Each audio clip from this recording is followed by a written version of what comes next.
an interview with CTV that Trudeau doesn't regret his comments. Of course he doesn't. Of course he doesn't. He doesn't regret his comments calling truckers and demonstrators people who wear tinfoil hats. Because when people fall into conspiracy theories, we need to call them out on that.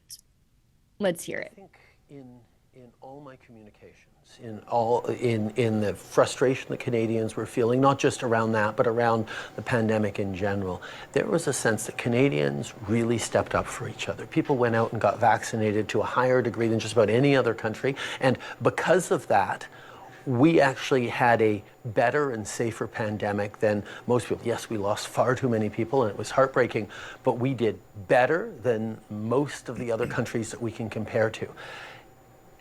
The fact that there were some people out there who were actively spreading harmful disinformation and misinformation, harmful lies that made people scared that the vaccine was more dangerous than the virus, and families sitting around the bedside of a loved one who was dying from COVID saying, oh my God, I wish he'd just taken the vaccine. I wish he hadn't listened to all those YouTube channels. Like, this is real. There were real tragedies, and there were people trying to gin that up and to expand the divisions and the fear and sense of conspiracy that were out there.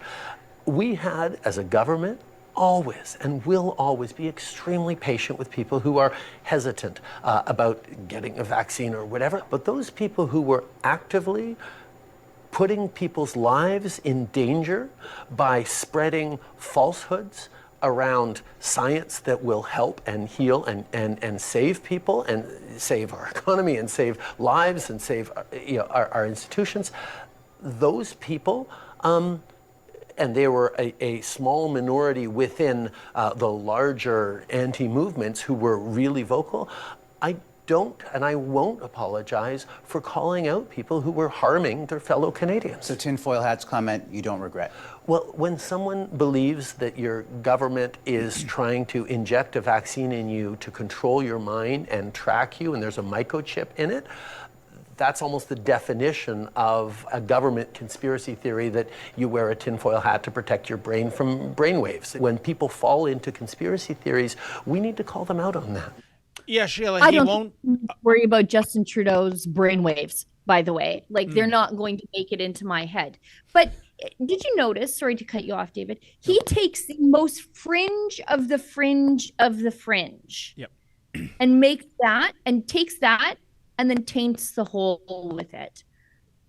Almost nobody thinks that the vaccine is a microchip to control your mind, and you're worried about the government controlling your mind now. Almost nobody thinks that. And anybody who thinks that was driven to think that way by a series of government lies, because the more the government lies to you, the less you're inclined to believe them. But literally nobody thinks that, or just like a rounding error, that probably the same amount of people who still watch the CBC, but nobody thinks that.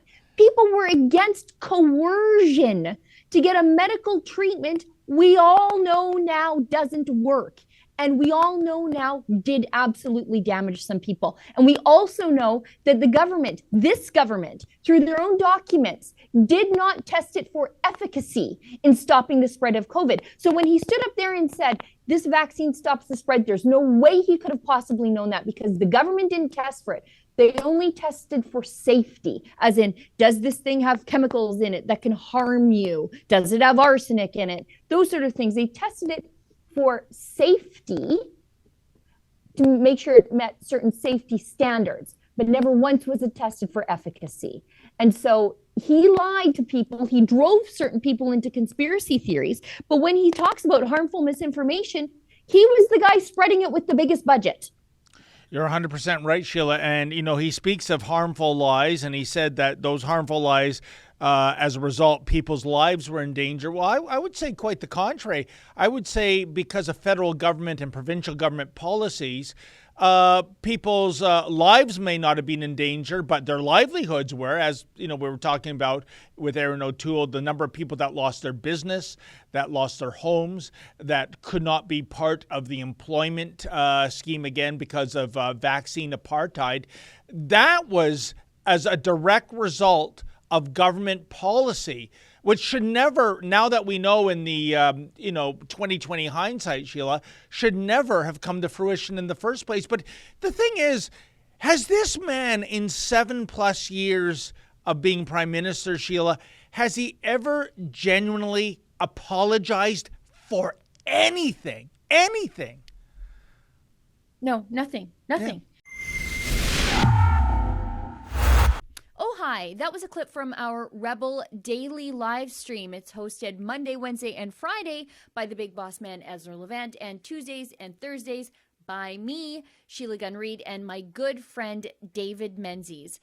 On the live stream, we talk about the news of the day, we show some videos, and we interact with our viewers at home. We stream at 12 noon Eastern, 10 Mountain. You can find us on YouTube, Rumble, Super U, and Odyssey.